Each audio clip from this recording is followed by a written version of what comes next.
అందరికీ హ్యాపీ హోలీ. మీరందరూ హోలీ సెలబ్రేట్ చేసుకున్నారా? మేమైతే చాలా బాగా సెలబ్రేట్ చేసుకున్నాము. ఇది నా ఫస్ట్ హోలీ అనమాట. అందరితో కలిసి ఫుల్గా ఎంజాయ్ చేసాము.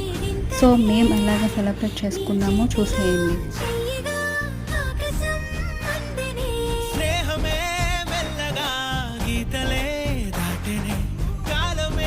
సాక్షిగా అంతరాలు చెరిగే